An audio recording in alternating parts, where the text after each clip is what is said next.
Hello, good afternoon everyone. आज हम third year की सब्जेक्ट थ्योरी ऑफ स्ट्रक्चर में पहला टॉपिक हमारा है इनडिटर्मिनेसी, अनिर्धारितता। इसके बारे में डिस्कस करेंगे। इनडिटर्मिनेसी को पढ़ने से पहले हम कुछ बेसिक चीज़ें डिस्कस करेंगे, जिसमें लास्ट टाइम हम डिस्कस कर चुके थे। तो पहला आता है आपका सपोर्ट सिस्टम। तो पहली जो चीज़ आपके साथ डिस्कस करने की है वो है आपका सपोर्ट सिस्टम।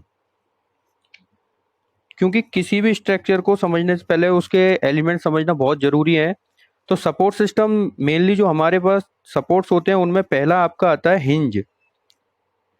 हिंज तो हिंज में कैसे होता है कि ये कोई आपका बेस लेवल है, ग्राउंड लेवल, इस पे इस तरह से अगर सपोर्ट बनाओ आप और यहाँ पे एक हिंज प्रोवाइड करा के इसको बीम शो करें, तो ये जो आपका सपोर्ट है ये आपका कौन सा है? Hinge support. हिंज सपोर्ट पे मेनली दो तरह की रिएक्शन डेवलप होती हैं। एक होती है आपकी वर्टिकल रिएक्शन, जिसको हम आर वाई से डिनोट करते हैं। दूसरी होती है आपकी हॉरिजॉन्टल रिएक्शन डेवलप, जिसको हम आर एक्स से डिनोट करते हैं। हम जैसे कि ऑलरेडी पहले भी डिस्कस कर चुके हैं कई बार कि किसी भी सपोर्ट पे रिएक्शन तभी डेवलप होगी जब उसका वो अपोज करेगी। कहने का मतलब जिसका मूवमेंट इजीली अवेलेबल नहीं होगा। कहने का मतलब अगर मैं हिंज सपोर्ट की बात करूँ, इसको थोड़ा और समझें, तो जैसे ये आपका हिंज सपोर्ट है, तो क्या होता है कि इस सपोर्ट पे, इस वाले लेवल पे ये सपोर्ट ना तो इस डायरेक्शन में मूव कर सकता है ना इस डायरेक्शन में मूव कर सकता है। तो दैट मीन इस सपोर्ट का दोनों एक्स डायरेक्शन में क्या है? मूवमेंट रजिस्ट है। तो अगर मूवमेंट रजिस्ट है तभी यहाँ पे रिएक्शन डेवलप होगी, जिसको हम आर एक्स बोलते हैं। सेम वे में ना तो वो वर्टिकल डायरेक्शन में मूव कर पाएगा, तो इसके कारण जो रिएक्शन डेवलप होगी वो है आर वाई। लेकिन यहाँ पे जो हिंज बनी हुई है, इसके कारण ये जो बीम है वो इजीली फ्रीली मूव कर सकती है। जैसे कि हम ऑलरेडी डिस्कस कर चुके हैं, इस तरह से अगर हम हाथ को अगर सपोर्ट मान लें और इसको पेन को एक बीम माने, तो ये जो हिंज है इसके कारण ये इजीली रोटेट कर सकता है। तो कहने का मतलब यहाँ पे मूवमेंट अवेलेबल है। अगर मूवमेंट अवेलेबल है और जो चीज इजीली अवेलेबल होती है, फ्रीली मिल जाती है, तो उसका मान क्या होता है? जीरो। तो एम बराबर जीरो। अब नेक्स्ट जो सपोर्ट आता है वो है आपका रोलर सपोर्ट। रोलर सपोर्ट क्या होता है कि अगर आपका हिंज का ही एक वर्जन है जिसमें सपोर्ट के नीचे आपको रोलर प्रोवाइडेड होते हैं। हिंज सपोर्ट और रोलर सपोर्ट में बेसिक डिफरेंस ये है कि हिंज पे दो रिएक्शंस डेवलप होती हैं आपकी। पहली होती है हॉरिजॉन्टल, दूसरी होती है वर्टिकल। लेकिन रोलर सपोर्ट पे आपको एक ही रिएक्शन मिलती है और वो होती है वर्टिकल रिएक्शन, जिसको हम आर वाई से डिनोट करते हैं। लेकिन रोलर सपोर्ट की खास बात क्या है कि इस पे जो रिएक्शन डेवलप हो रही है ये आर वाई, वो हमेशा इस सपोर्ट के क्या होगी? परपेंडिकुलर होगी। दैट मीन अगर आप सपोर्ट को किसी एंगल थीटा से रोटेट कर दे, तो लेट से अगर आपने सपोर्ट को इस तरह से शो कर दिया, या आपका सपोर्ट इस तरह से हो गया, तो यहाँ पे जो आर वाई है ऊपर ना होके क्या होगी? सपोर्ट के परपेंडिकुलर। ये जो डायरेक्शन होगी ये किसकी होगी? आर वाई की। तो ये दूसरा जो सपोर्ट है आपका रोलर सपोर्ट है। तीसरा जो सपोर्ट आता है आपका आता है फिक्स सपोर्ट। वो आता है फिक्स सपोर्ट। फिक्स सपोर्ट क्या है कि कोई भी बीम इस तरह से जो सपोर्ट शो होगा कि कोई भी बीम किसी दीवार में बहुत टाइटली हेल्ड है, तो ये जो सपोर्ट है ये फिक्स सपोर्ट को डिनोट करता है। इस पे भी तीन रिएक्शन डेवलप होती है। अब ना तो ये बीम आपको हॉरिजॉन्टली मूव कर सकती है, ना वर्टिकली मूव कर सकती है, ना ये कहीं फ्रीली रोटेट करेगी। तो रोटेट नहीं करेगी तो इस पे रिएक्शन आर वाई डेवलप होगी, इधर आर एक्स डेवलप होगी और एक रोटेशन वाली एम जेड। तो इस तरह से तीन सपोर्ट होते हैं। ठीक, नेक्स्ट आता है आपका type of element. Type of elements. तो टाइप ऑफ एलिमेंट में पहला एलिमेंट आता है आपका बीम। टाइप ऑफ एलिमेंट में पहला एलिमेंट जो हमारे डिस्कशन का पार्ट है वो आता है बीम। अब बीम आपकी कई तरह की होती है, जिसमें अगर हम पहली बीम की बात करें तो वो आती है सिंपली सपोर्टेड। कौन सी आती है? Simply supported beam. अब जो सिंपली सपोर्टेड बीम है वो किस तरह से होती है? इसका नोटेशन होता है कि भाई इसका एक सपोर्ट तो हिंज होना चाहिए, दूसरा कैसा होना चाहिए? रोलर। अब मैंने देखो रोलर सपोर्ट को यहाँ पे आपको इस तरह से दिखाया था और यहाँ पे इस तरह से। तो आपके पास ऑप्शन है, आप रोलर सपोर्ट को चाहो तो इस नोटेशन से शो कर सकते हो या फिर इस वाले नोटेशन से भी शो कर सकते हो। तो ये जो बीम है ये आपका सिंपली सपोर्टेड बीम का एग्जांपल है। नेक्स्ट जो बीम का एग्जांपल आता है वो आपका आता है कैंटिलीवर बीम का। नेक्स्ट जो बीम आती है आपकी वो आती है कैंटिलीवर बीम। कैंटिलीवर बीम कैसी होती है? जिसका एक सिरा तो क्या हो? फिक्स हो, दूसरा सिरा क्या हो? फ्री। तो ये जो सपोर्टेड बीम है ये आपकी कैंटिलीवर बीम का एग्जांपल है। थर्ड बीम का एग्जांपल आता है आपका, आता है प्रॉप्ड कैंटिलीवर का, प्रॉप्ड कैंटिलीवर का। तो प्रॉप्ड जो कैंटिलीवर है इसका जो एग्जांपल होता है कि भाई इसका एक सपोर्ट होता है आपका फिक्स, दूसरा जो बीम है उसका जो लास्ट सपोर्ट है, यहाँ पे जैसे कैंटिलीवर में जो फ्री सपोर्ट था इसको हम सपोर्टेड कर देते हैं किससे, हिंज सपोर्ट से। तो ये हिंज आपने लगा दिया तो ये जो सपोर्ट हुआ आपका क्या हुआ, प्रॉप्ड कैंटिलीवर का एग्जाम्पल हुआ। फोर्थ में जो आता है वो आता है आपका फिक्स बीम का एग्जाम्पल, वो आता है आपका फिक्स बीम का एग्जाम्पल। तो फिक्स बीम का एग्जाम्पल कैसे होता है भाई, आपका जो बीम है वो दोनों तरफ से क्या हो, फिक्स हो, उसके दोनों सिरे क्या हो, टाइटली हेल्ड हो। तो ये जो एग्जाम्पल है, ये जो बीम है ये कैसी बीम है, हमारी फिक्स बीम है। नेक्स्ट जो बीम आती है आपकी आती है कंटिन्यूस बीम, जो आती है कंटिन्यूस बीम। कंटिन्यूस बीम क्या होती है कि जो सिंपली सपोर्टेड बीम है एक तरह से, या कोई सी भी बीम है, अगर वो दो सपोर्ट से ज्यादा सपोर्ट पर रखी हुई है तो वो क्या होगी, आपकी कंटिन्यूस बीम होगी। दैट मीन उसके एक से ज्यादा क्या हो, स्पैन हो। लेट से एग्जांपल अगर बात करें, इसका एक सिरा इस तरह से है, यहाँ पे रोलर सपोर्ट है, फिर आपका हिंज सपोर्ट है। तो देखिए इसका जो स्पान है वो एक से ज्यादा है। कहने का मतलब क्या है, अगर मैं इसको ए पॉइंट दे दूं, इसको बी दे दूं, सी डी और ई, देखिए इसमें कितने स्पान है, ए बी स्पान हो गया, बी सी स्पान हो गया, सी डी स्पान हो गया और डी ई स्पान हो गया। तो यहाँ पे हमारे पास 4 स्पान हो गया, सपोर्टेड कितने पे, 3 पे। तो कहने का मतलब ये क्या है, कंटिन्यूस बीम का एग्जाम्पल है। इसके बाद अगर एलिमेंट में बात करें तो हमने देखा था किसके बारे में, लोडिंग के, टाइप ऑफ लोडिंग के बारे में, लोडिंग टाइप्स के बारे में। तो लोडिंग टाइप्स में अगर मैं बात करूं तो पहला हमने देखा था कैसा, पॉइंट लोड। पॉइंट लोड क्या है, पॉइंट लोड क्या है हमारा, पॉइंट लोड एक आपका कंसंट्रेटेड लोड का टाइप है। कैसे, अगर कोई बीम है, मान चलिए आपकी सिंपली सपोर्टेड बीम है, ठीक है, इस पे इस तरह से वर्टिकल लोड किसी एक फिक्स पॉइंट पे अप्लाई किए हुए हैं, कि किसी फिक्स पॉइंट पे लगे हुए हैं, तो जैसे P1 और P2, तो P1 P2 आपका क्या है, पॉइंट लोड का एक एग्जाम्पल हो गया। दूसरा अगर हम बात करें किसकी, होता है हमारे पास डिस्ट्रीब्यूटेड लोड। क्या होता है, डिस्ट्रीब्यूटेड लोड। अब जो डिस्ट्रीब्यूटेड लोड है वो आपका एक इंटेंसिटी बेस्ड लोड है।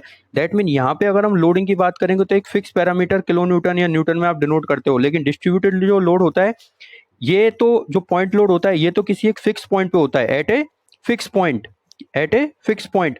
लेकिन जो डिस्ट्रीब्यूटेड लोड होता है आपका, वो एक मेजरेबल एरिया के अंडर होता है, मतलब एक पर्टिकुलर एरिया में बिछा हुआ होता है। कैसे, अगर हम एग्जांपल से समझें तो ये अगर आपकी सिंपली सपोर्टेड बीम है और इस तरह से लोडिंग लगी हुई है, इस तरह से लोडिंग लगी हुई है, कहने का मतलब ये सी पॉइंट मानूं और ये डी पॉइंट मानूं, तो ये जो पूरी लोडिंग है सी से डी के बीच में है। तो अगर सी से डी की दूरी अगर स्मॉल एल है और इसकी टोटल टोटल जो वैल्यू है वो है कैपिटल डब्ल्यू, तो अगर मैं डिस्ट्रीब्यूटेड लोड की बात करूंगा हमेशा किसकी बात करेंगे, तीव्रता की। तो तीव्रता क्या हो जाएगी इसकी, कैपिटल डब्ल्यू बाई एल, और किलो न्यूटन पर मीटर, अगर मैं इसकी यूनिट किलो न्यूटन मान लूं और इसकी क्या मान लूं, मीटर।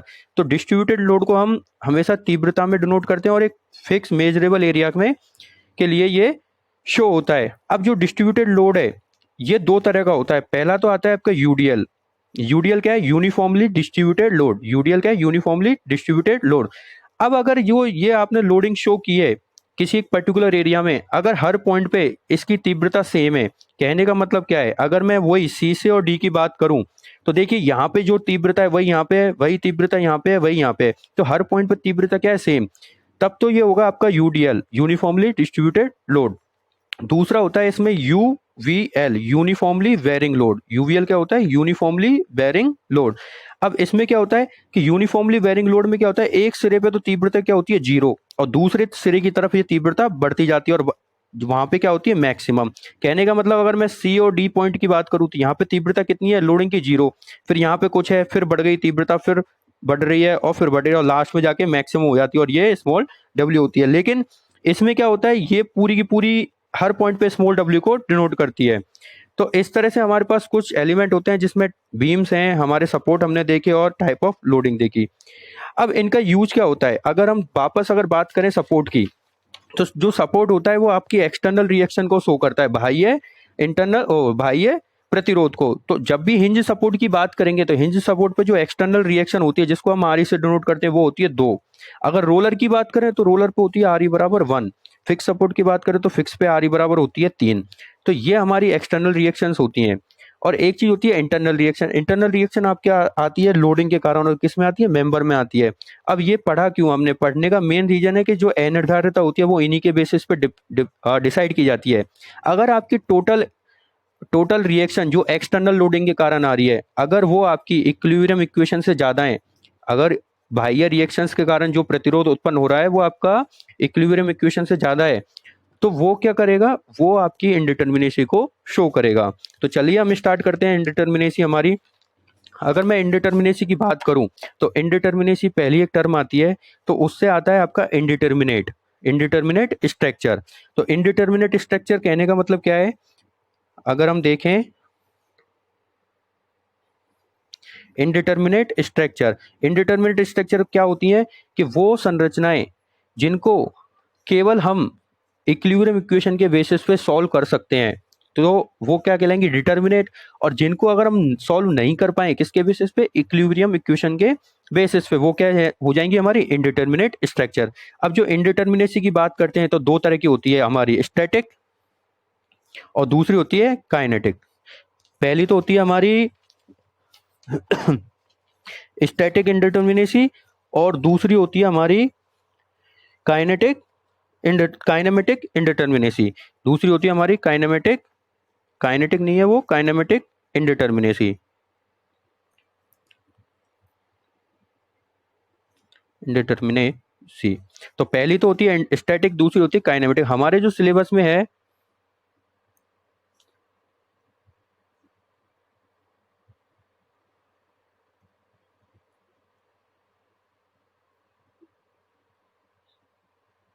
हेलो, जो पहली है स्टैटिक होती है, दूसरी होती है काइनेमेटिक इंडिटर्मिनेसी।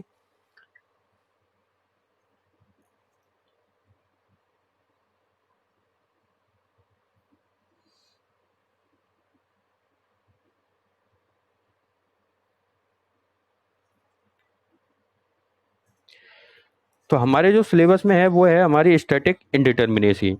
अब जो स्टैटिक इंडिटर्मिनेसी है वो भी होती है हमारी कितनी, दो तरह की। अगर हम बात करें स्टैटिक की तो स्टैटिक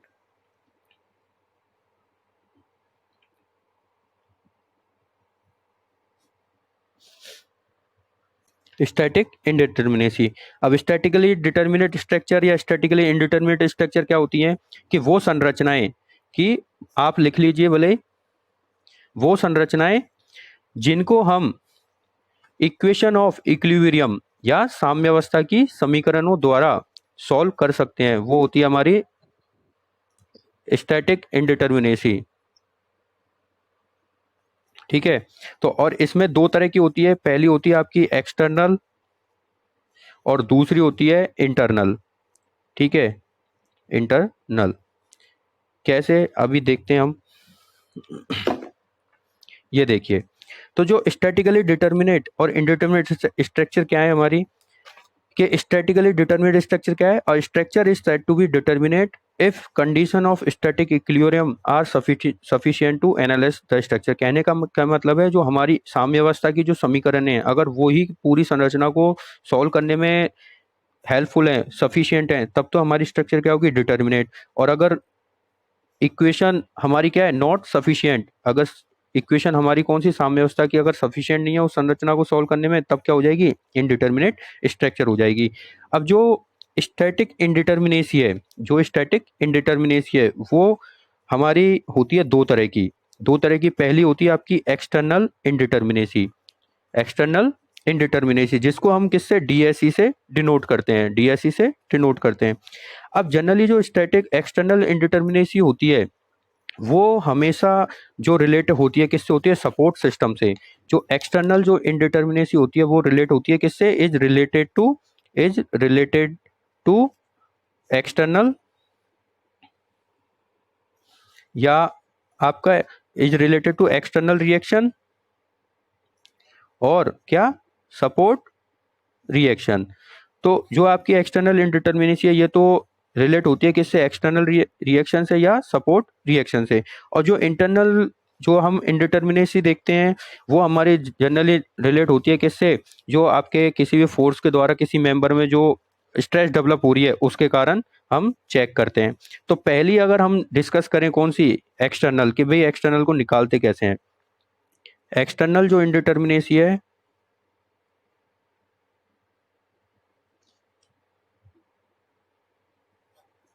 इसको जनरली हम किससे, डीएसई से डिनोट करते हैं। ठीक है, या फिर आप इसको शॉर्ट फॉर्म में ई से भी डिनोट कर सकते हो। जनरली जो ई होती है आपकी, ई होती है, इसको हम निकालते हैं formula R E minus R. यहाँ पे ई होती है एक्सटर्नल इंडिटर्मिनेसी, आर ई होती है आपकी total number of independent support reaction.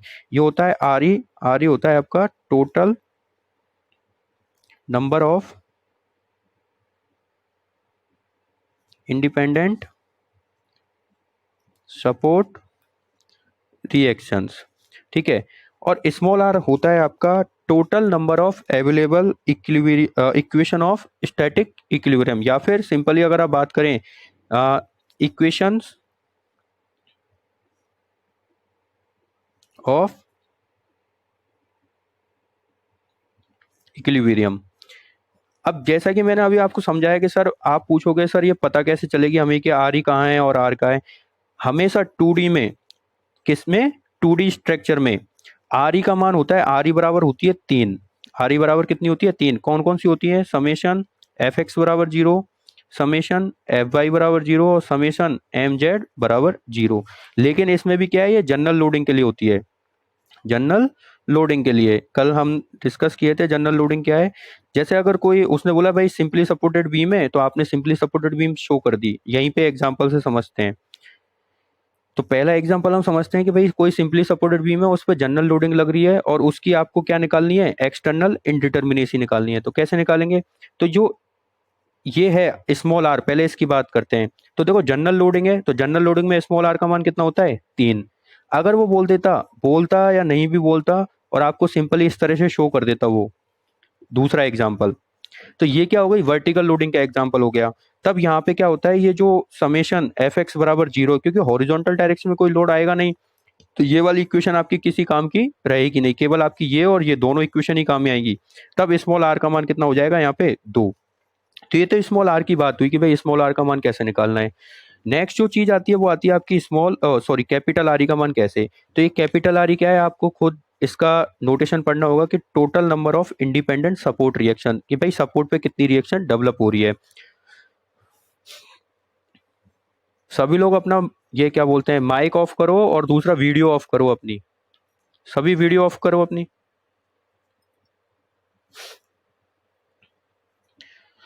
अब कैपिटल आर ई की अगर हम बात करें, तो कैपिटल आर ई में क्या है, मैं ऑलरेडी हम डिस्कस कर चुके हैं भाई सपोर्ट। तो सपोर्ट में हमने देखा था कि पहला अगर हिंज सपोर्ट की बात करें, तो यहाँ पे कितनी बताई थी मैंने, आर वाई और आर एक्स। कहने का मतलब आर ई का मान कितना होता है, 2। अगर रोलर की बात करें, रोलर में कितना होता है, आर वाई, तो आर ई का मान कितना हो गया, 1। अगर मैं फिक्स की बात करूं तो यहाँ पे कितनी रिएक्शन डेवलप होती हैं, 3। कौन कौन सी, आर वाई, आर एक्स और एम जेड। तो इसमें कैपिटल आर ई का मान यहाँ पे कितना हो जाएगा, 3। तो अगर जैसे एग्जांपल देखें, तो ये तो एक सपोर्ट की बात हुई। तो हमें क्या करना होता है, एक बीम पे जितने भी सपोर्ट लगे हुए हैं उन सबको जोड़ना है। मतलब जैसे अगर मैं एसी की बात करूं भाई, इसके लिए आर ई क्या होगी, आर ई 1। आर ई 1 किसके बराबर हो जाएगी, हमें पता है कितने होते हैं, 2 होते हैं, तो 2। आर ई 2 किसके बराबर, यहाँ पे कितना होता है, 1। तो टोटल आर ई कितनी होगी, R E 1 plus R E 2। तो यहाँ पे आर ई कितने बराबर हो गए, 2 और 1, 3। जैसे यहाँ पे देखें तो 2 तो यहाँ पे होगी और 1 यहाँ पे होगी, तो टोटल आर ई कितनी हो जाएगी, 2 प्लस के 1 कितनी हो जाएगी, 3। टोटल आर ई कितनी हो जाएगी, 3। दूसरा एग्जांपल देखते हैं। पहले तो हमें आर ई और आर को ही समझना है कि what is the R E and what is the R. उसके बाद हम ई को कैलकुलेट करेंगे। अगर मैं अब जैसे तीसरा एग्जांपल आपको शो करूं फिक्स बीम से, कि भाई इस तरह से फिक्स बीम है, अब मुझे इसमें आर ई देखना है, तो वो कैसे देखेंगे कि भाई फिक्स पे हमने बताया था कि भाई 3 होती हैं, तो 3 यहाँ पे और 3 यहाँ पे, तो टोटल कितना हो गया, 3 प्लस के 3 कितना हो गया, 6। दूसरा स्मॉल आर ई की बात करें, तो अब उसने कोई लोडिंग शो नहीं की है, तो लोडिंग शो नहीं किया तो कौन सी होगी, जनरल लोडिंग होगी, और जनरल लोडिंग में आर कितना होता है, 3। तो ई का मान अगर हम देखें, ई का मान कितना होगा, आर ई माइनस के स्मॉल आर। कहने का मतलब आर ई का मान कितना है, 6, और आर का मान कितना है, 3। तो कितना हो गया, 3।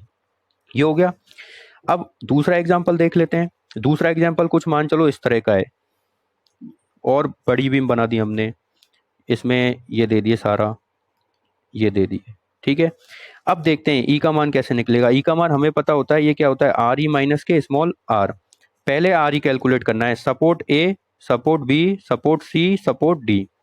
तो आप देखिए सपोर्ट ए क्या है, फिक्स, तो फिक्स पे कितना होता है 3, प्लस सपोर्ट बी क्या है, हिंज, हिंज पे कितने होते हैं 2, प्लस के 2, सपोर्ट सी क्या है, रोलर, रोलर पे कितना होता है 1, प्लस सपोर्ट डी क्या है, फिक्स, तो फिक्स पे कितने होते हैं 3, तो टोटल कितना हो गया, 3 और 2 5, 5 और 1 6, 6 और 3 9, तो टोटल आ रही कितनी हो गई, मतलब बाह्य रिएक्शंस के कारण जो इनडिटर्मिनेसी आ रही है वो कितनी आ रही है, 3 आ रही है। बाह्य इनडिटर्मिनेसी कितनी आ रही है, 3, सॉरी बाह्य इनडिटर्मिनेसी कितनी आ रही है, 9। अब हम आर की बात करें, अब उसने कोई लोडिंग शो नहीं की है, तो हम क्या मान के चलेंगे कि ये जनरल लोडिंग है हमारी, तो जनरल लोडिंग में आर कितना होता है 3, इक्विलिब्रियम इक्वेशन कौन कौन सी, समीशन एफ एक्स बराबर 0, समीशन एफ वाई बराबर 0 और समीशन एम जेड बराबर 0। तो अब अगर एक्सटर्नल रिएक्शन, एक्सटर्नल इनडिटर्मिनेसी की बात करें तो ई बराबर कितना होगा, आर ई माइनस के स्मॉल आर, तो वो कितना हो जाएगा 9 माइनस के 3 बराबर 6। कहने का क्या मतलब है, ये जो संरचना हमें सामने दिखाई दे रही है ये 6 डिग्री, 6 डिग्री के लिए बाह्य रूप से निर्धारित संरचना है। तो इस तरह से हम इनडिटर्मिनेसी निकालते हैं। इनडिटर्मिनेसी में एक्सटर्नल इनडिटर्मिनेसी हमेशा सपोर्ट रिएक्शन पे डिपेंड करती है। अब कई बार क्या होता है यहाँ पे आपको कहीं पे लिंक वगैरह प्रोवाइड करा देते हैं, एग्जाम्पल से ही समझते हैं हम सीधा ही। तो एग्जाम्पल अगर हम 5 की बात करें, जैसे मान चलिए आपकी कोई सिंपली सपोर्टेड बीम है, आज हम केवल आज के डिस्कशन में केवल हम एक्सटर्नल इंडिटर्मिनेसी को ही पढ़ेंगे, नेक्स्ट डिस्कशन में हम इंटरनल इंडिटर्मिनेसी के बारे में डिस्कस करेंगे। तो इसका एक और एग्जांपल देखते हैं। एक स्पेशल एग्जांपल क्या है कि भाई आपकी कोई सिंपली सपोर्टेड बीम है, ठीक है, इस तरह से। अब उसके बीच में कहीं आपको एक लिंक प्रोवाइड करा दी, ठीक है, लिंक पे क्या होता, ओ सॉरी लिंक नहीं, ये क्या है आपकी, सॉरी हिंज है, ये आपकी हिंज प्रोवाइड करा दी। तो हिंज पे जनरली क्या होता है, बेंडिंग मूवमेंट का मान कितना होता है 0, ये एक एक्सटर्नल इक्वेशन डेवलप कराती है हमको। तो अगर हम इसके ई की बात करें भाई, ये बाह्य रूप से कितना इनडिटर्मिनेसी को शो करेगी। तो बाह्य हमेशा ध्यान रखना, इनडिटर्मिनेसी कौन सी, एक्सटर्नल हमेशा किसके कारण होगी, सपोर्ट रिएक्शन कारण। अगर सपोर्ट ए मान लूँ, बी मान लूँ और इसको थोड़ी देर के लिए सी मान लूँ, तो ए पे कितनी आएगी, हिंज सपोर्ट है तो 2, प्लस बी पे रोलर है तो कितना आएगा 1, ये किस, सॉरी आर ई का मान है, ये आर ई बराबर कितना आएगा 2 प्लस के 1 कितना आ गया 3।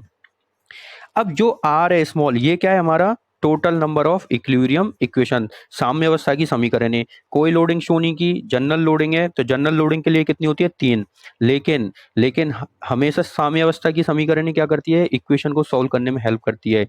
और यहाँ पे जो हिंज है ये भी क्या है, एक एक्स्ट्रा कंडीशन है। एक्स्ट्रा कंडीशन कैसे कि भाई बेंडिंग मूवमेंट 0 है, तो ये भी एक तरह से साम्य अवस्था की कंडीशन ही की तरह ही काम करेगी, मतलब हमें इक्वेशन को सॉल्व करने में हेल्प करेगी।